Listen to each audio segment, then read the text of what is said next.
alhamdulillahi rabbil alamin falawla nafara min kulli firqatin minhum taifatun liyatafaqahu fi ddiini wa liyunziru qawmahum ida raja'u ilayhim la'allahum yaxdaruna. mbokk yi teewlu seen émission yóbbalu màggal ci seen chaîne de télévision Walfadjri TV te Touba Quincaillerie Générale di TQG di leen ci gunge. seen mbokkum taalibe bi seen dongo Cheikh Mbacke Thiam moo dellu si di leen ziar di leen ndokkeel di rafetlu fa tabarakallahu seenu teewlu ak seen taxawaay ci jotaay bi. tey ñu fas yéene am jotaay ak sunu xarit sunu mbokkum taalibe bi sunu soppe waaye it fas yéene wax ak moom tomb bu ñëw ci waxtoom. xarit bi di tabarakallah Pape Djibril Fall. di macha allah journaliste analyste fa tabarakallahu bu ñu ràññee fa tabarakallahu macha allah ci gis-gisam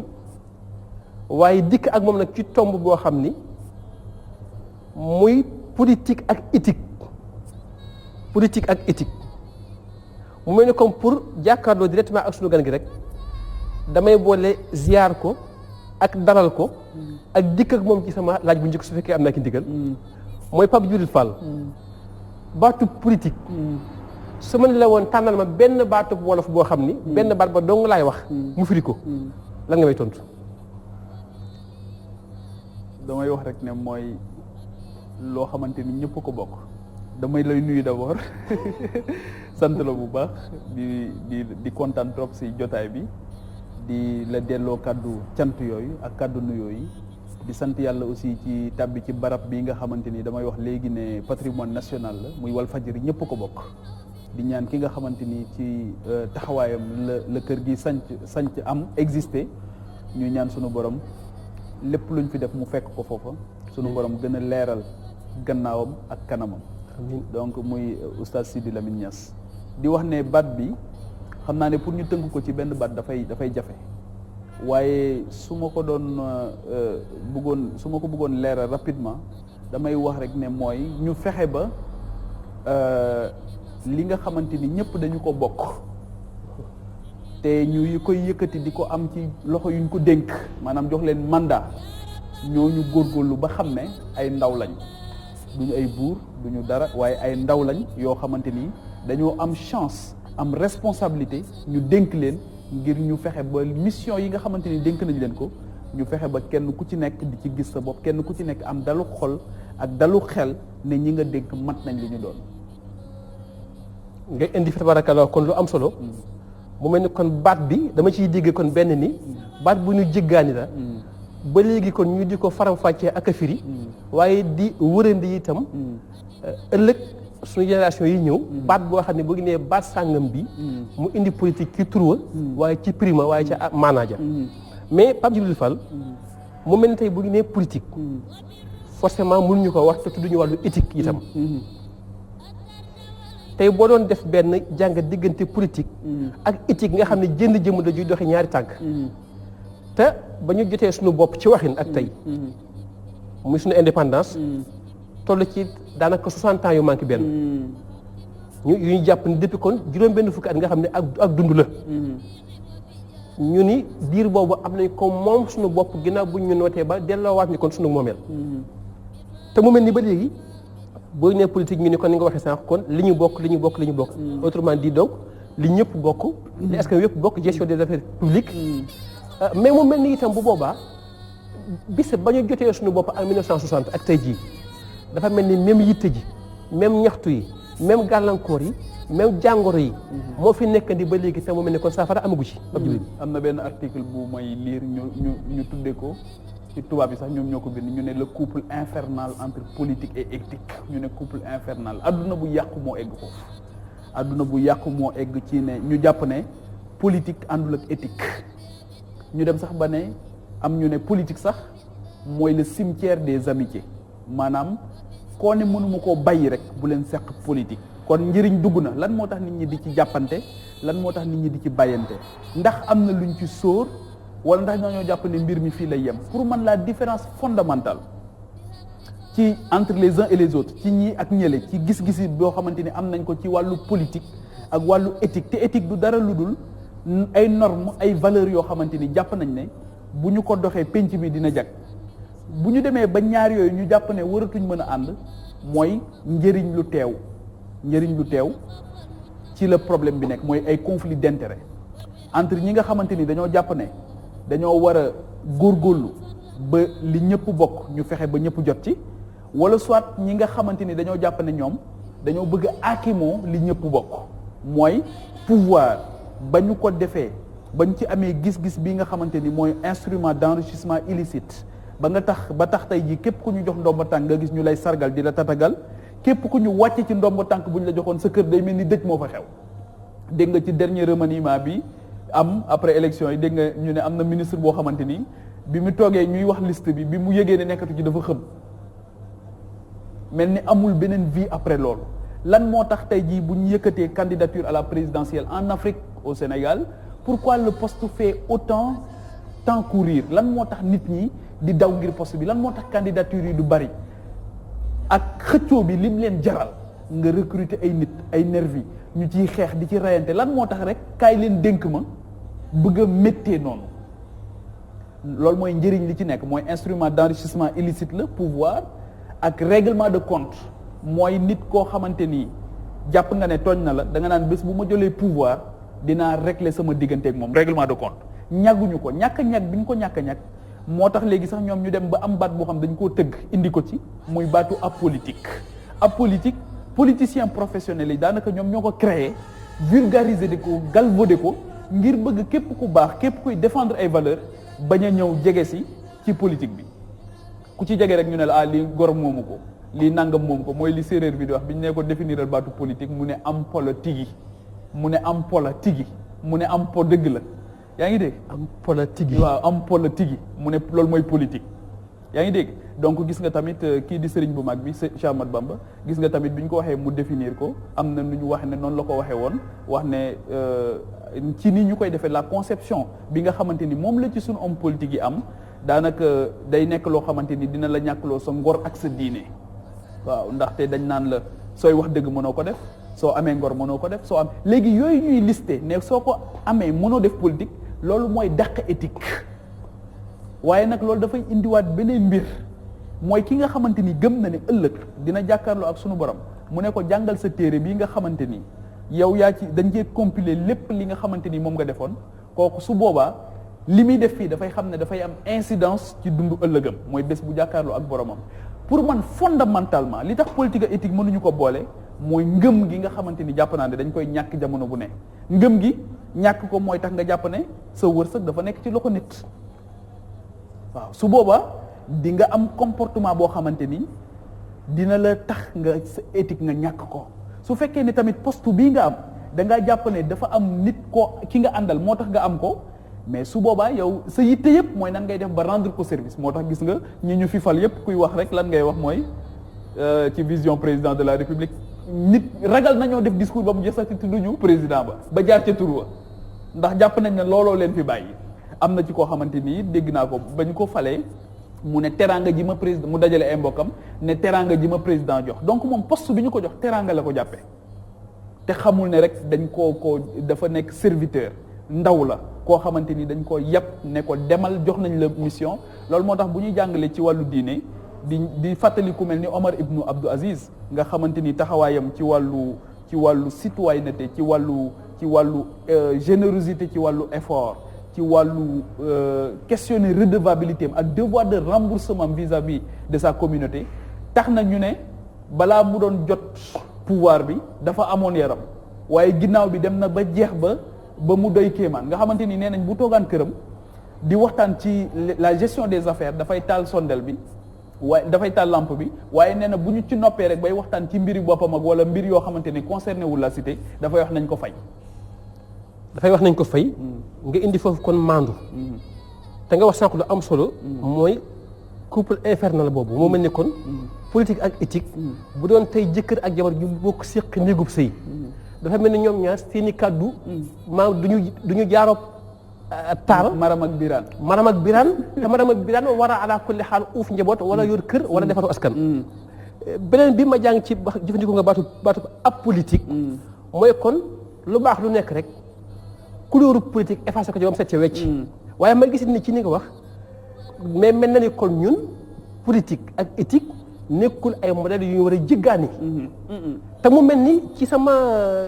gisin ak ci li nga xam ne moom la ñuy jàngal ba ñu gimmee ak léegi mooy tey on parle d'idéologie politique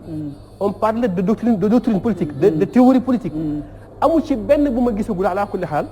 boo xam ne ba fii muy wax ak yow dana jëmmal maanaam doxalin ak maandu ku mel ni Omar Ibn Aziz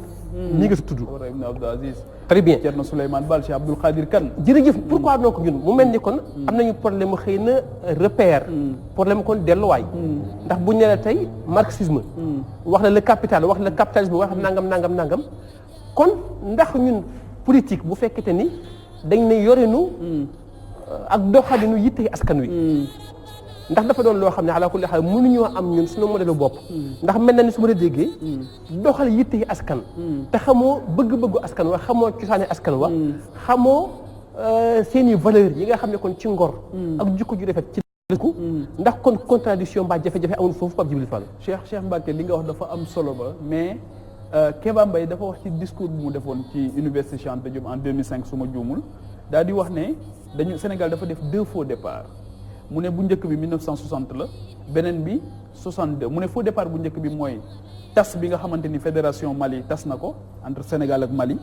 mu ne beneen faux départ bi mooy couple bi nga xamante ni mooy Mamadou Dia ak Senghor te foofu it politique ak éthique daf fay dugg ba tey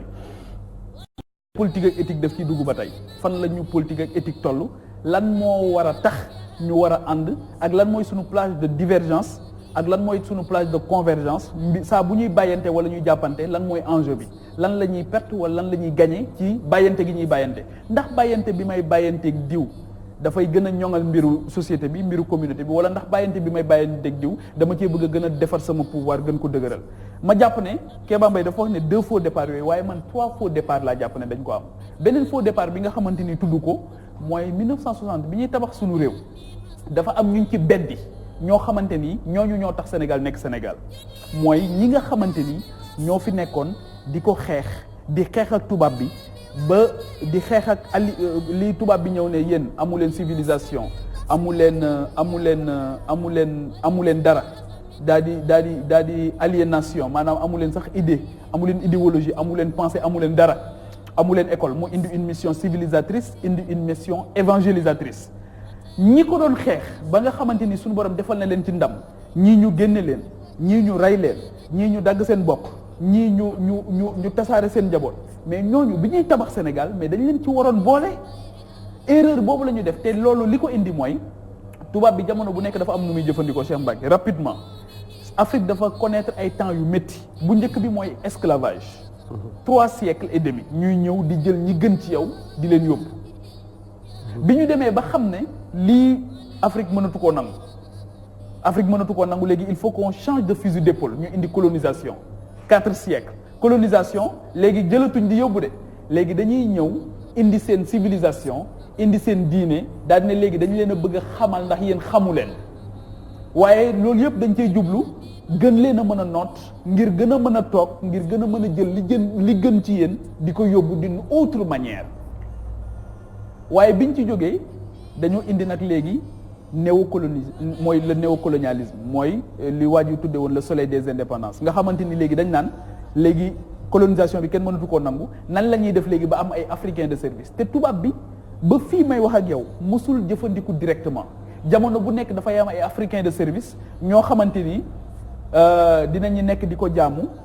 jàpp ne ñoom seen lépp mooy li sëriñ bi di wax ci benn téeréem ci benn xasidaam di ko tuddee ilhamu salaam di ci wax tubaab yi ni nga xamante ni noonu la leen am ñoo xam fonk nañ leen jàpp ne ñoo am lépp ñoo mat lépp ba fi mu ne nii ba tey ji am na ñoo xam dañoo am cofe dañuy am yàkkamti lool am xaritu tubaab ba ci suñu école yi sax gis nga pendant longtemps jumelage yi daan am da ngay gis ñoo xam dañ daan am xaritu tubaab ba tey ji gis nga suñu ville yi am na ci ville yoo xam commune yoo xam dañuy yàkkamtee am xaritu ville tubaab nga xam ba tey am na fonk ak nawel boo xamante ni am nañ te ci suñu conscience la reposé wu te pourtant kooku ngay naw di ko fonk yépp moom valeur yu bari wala ay anti valeur yu bari moom moo ñëwoon ne la valeur amul lii moom moo am gëm ko yu bari daal di ciy dugg. ba damay wax ne souvent waa xanaa xamoo ne kooku ngay jëflanteel loolu ci Sénégal damay wax ne leen waxuma la esclavage rek waxuma la colonisation rek waaye ba nga leen jëriñee ba noppi sax xoolal li ñu la fayee les tirailleurs sénégalais 1er décembre 1944 ñu dem guerre gagné France libéré France ba dellu si fii ci Thiaroye ca camp ba di laaj ndàmpaay bu ñu leen war a dàmp 683 personnes ñu daal di xëy boom leen suul leen te dañ doon laaj rek lu ñu leen ameel mais kooku sëriñ bi nga am ak moom rapport boobu tey jii continuer jox ko sa bopp ba buy wax ak yow nga jàpp ne sa yàlla sax mooy wax ak yow. mais su boobaa jafe-jafe bi. ci ñun la wala ci ñoom la li ma bëgg wax foofu mooy. xam nga sànq tënkal nga ñu à peu près 8 siècles. yoo xam ne kon. ay dongo lañu yoo xam ne tubaab bi lañ def royukaay. mooy kon 3 siècles esclavage. 3 siècles et demi. 4 siècles colonisation. néocolonialisme à peu près 1 siècle. mooy dox ba tey kon gàtt kon 800 ans yoo xam ne kon ñu ngi nekk ñun ci. jàpp ne que suñu doxalinu àddina ala kulli xaal. mënut a jag te wékkuwul ci bëgg-bëgg ak njàngaleem kii nga xam ne mooy tubaab bi. mais su boobaa itam. loolu li ma si jublu Cheikh Mbacké pour leeral ko. mooy rappelé wu ma histoire rek parce que daf ma yitteel. dama ko rappelé pour wax ne réeral gi ñu réeral ci ñu ñàkk xam suñu bopp. looloo tax mënuñoo gëm suñu bopp parce que comme xamuñu suñu bopp mënuñoo gëm suñu bopp dignité bi nga xamante ni war nañ ko joxante suñu biir sax léegi dafay sooxe ba tey donc loolu laa ci jublu mooy ñu xam fi ñu jógee rupture yi nga xamante ni def nañ ko faux pas yi nga xamante ni def nañ ko te loolu moo waral lii xew nii conséquence su long processus la est-ce que tey jii nag dinañ am njàmbarte toog càmbar ko corriger ko muy dëggal kon li ngay wax sànq te Sëriñ Tuubaa di ko indi ci ilhamu salaam mu naan wa minhum man in raa nasrani yaxsibuhu min malaikati rahmani àggoon nañ ci ku ci gis am nasaraan jàpp ni kenn la ci malaayka yi suñu borom yi malaaka yërmande yi wa minhum man zanna kawna amri kan naf'i wa darri lahum fi dahri jàpp ni kon lor ak njëriñ lépp ci loxob nasaraan bi la nekk waaye bu boobaa li ñuy woowee maanaam réussite mooy tekki li nga xam ne nañu woowee conformisme mooy ko mel ni ñëpp lu ko mooy ko dangaa des ginnaaw te lu ki nekk ñu di ko tënk ci suñu doxin ci wàllu politique ak éthique ba tey ndaw sañ a jóg jàngul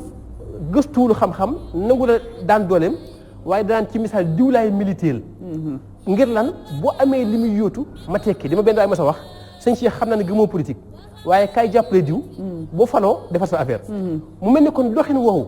te mu mel ni safaanu na ala kulli xaal ak njàngaleem suñu mag ñi particulièrement Cheikh Ahmadou Bamba Xaadimu Rasuul nga xam ne bu ñu delloo ci moom te dañuy gis ni xaalul yarkan li abwaabi salaatini bi ñu koy proposé te mu rejeté à savoir lépp lu ñu jàpp ne moo koy tax a jekk moo koy tax a am moom mu mën a muñ loola ba ñu jàpp ne kon daa àndul ak sagoom ba tax moo tekki naan xaalu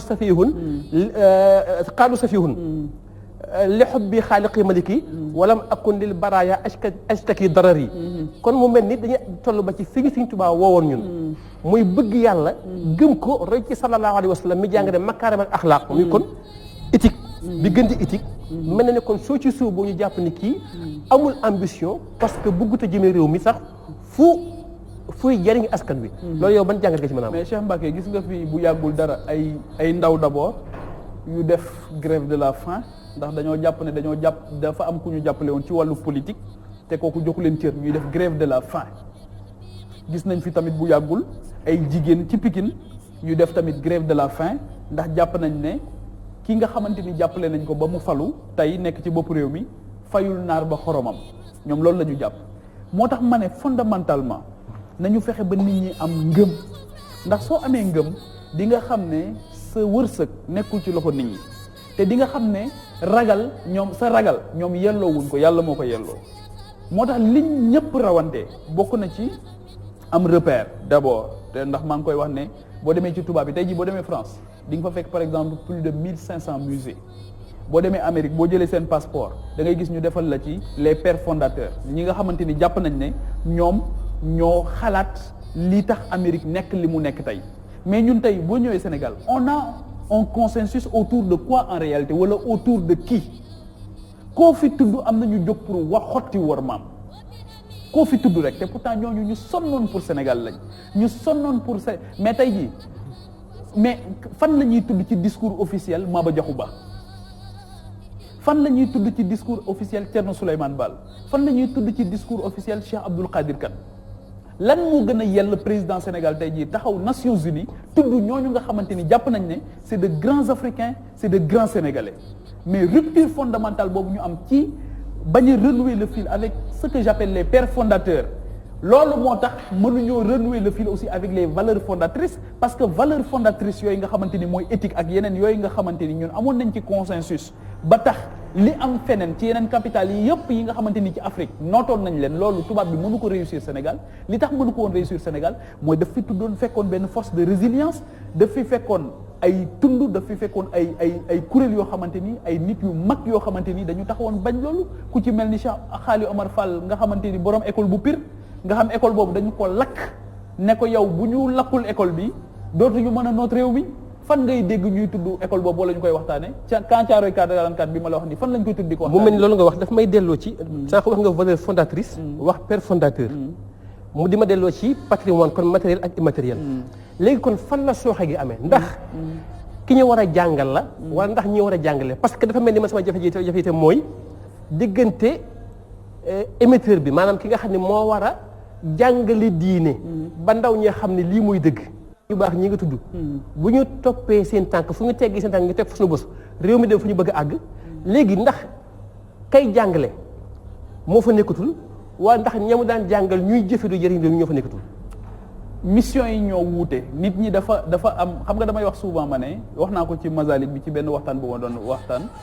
ci mosquée bi ma ne mosquée dafa am responsabilité bu mu am ci société ci créer économie ak sociale ci renforcer le vivre ensemble ci renforcer cohésion ci renforcer yu bari waaye ci nommer les choses mais loolu dafay fekk mu am une indépendance moo tax le modèle économique bu Masalik bi am solo mooy sur fonds propres nga xamante ni su boobaa ki nga xamante ni moom moo ko incarné bés bu taxawee foofu di xutba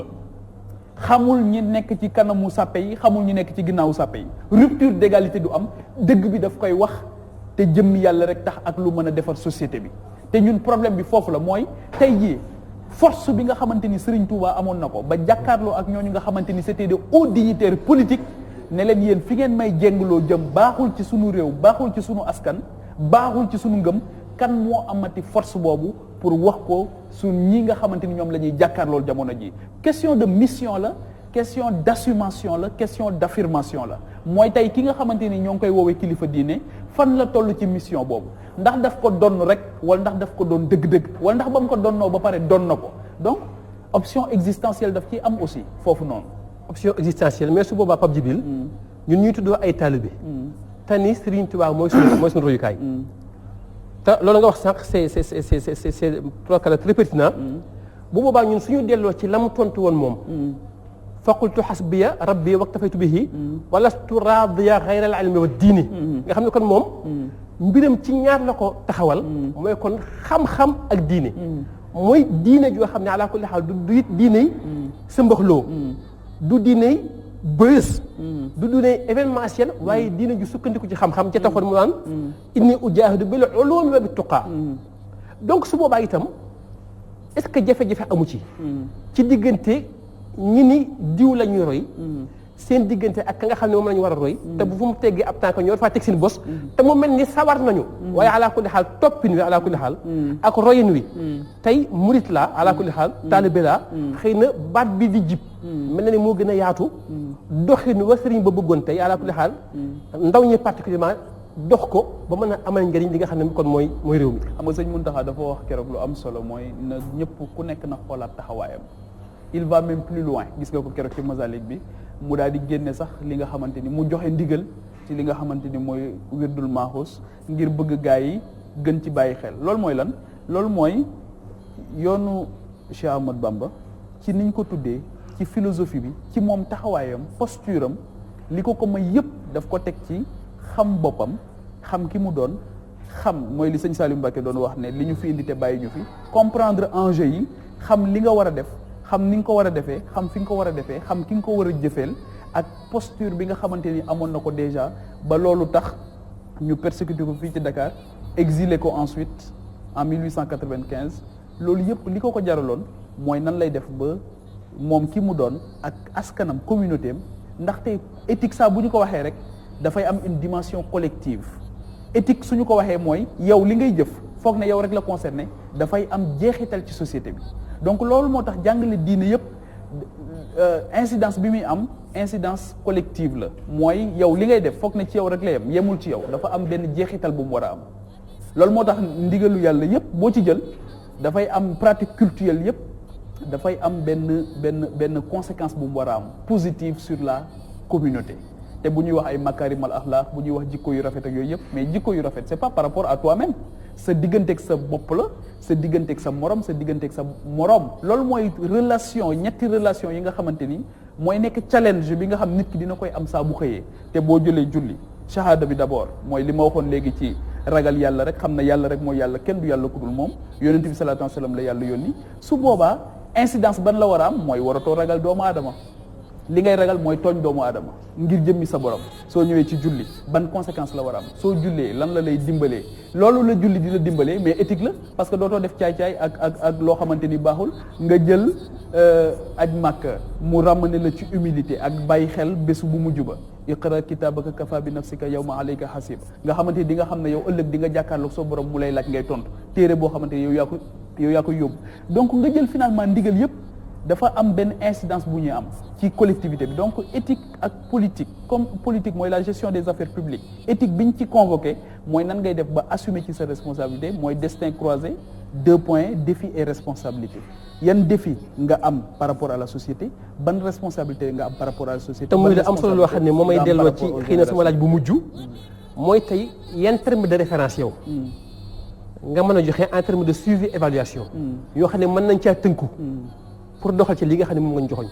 mooy li sëñ Saliou doon wax xam li ñu fi indi te bàyyi ñu fi